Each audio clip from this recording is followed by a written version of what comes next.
Desdì dopo 10 giorni dalla serata che abbiamo fatto nel parco parrocchiale di Dugnano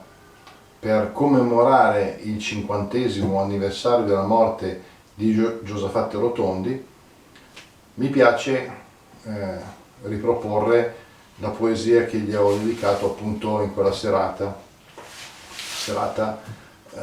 che ormai per la 16ª volta abbiamo presentato come associazione Fiera di Dugnan, con gli amici del nostro paese, la parrocchia di Dugnano e tanti amici, collaboratori, tanti affezionati amanti del milanese, della cultura, della tradizione che ci seguono, grazie ai volontari, anche perché c'è stata anche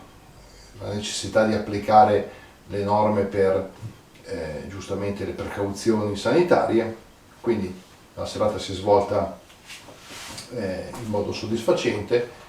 e ho voluto dedicare questa poesia alla Giusefatte, che per me è un maestro, lo chiamo maestro, poeta, in quanto tale esperto, tra virgolette, del carattere delle persone. Ricordo che è stato industriale, che era una persona certamente dalle risorse economiche notevoli, però come diciamo adesso, che non se la tirava.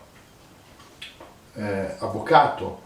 l'importanza dei suoi rapporti familiari, quindi figlio e fratello,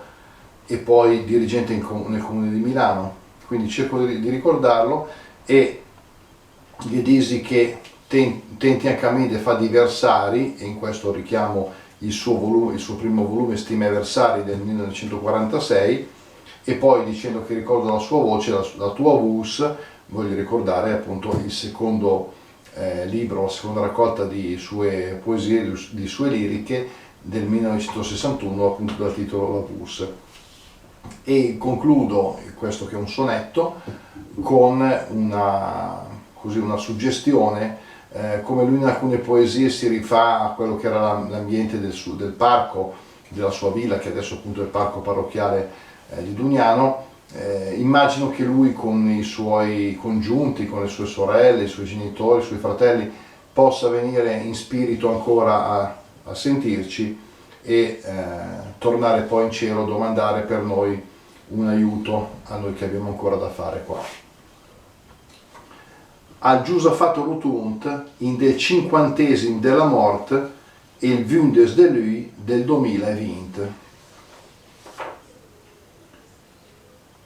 Te saluti, maestro Giusefatte, poeta, espert di carattere di gente, industrial, sciur ma modeste, avvocat, fieu e fradel, in comune dirigente. Me permetti anche a me di regurdat, tentant di me versari, ma umilmente, sognant, in d'un mund che par un pumat,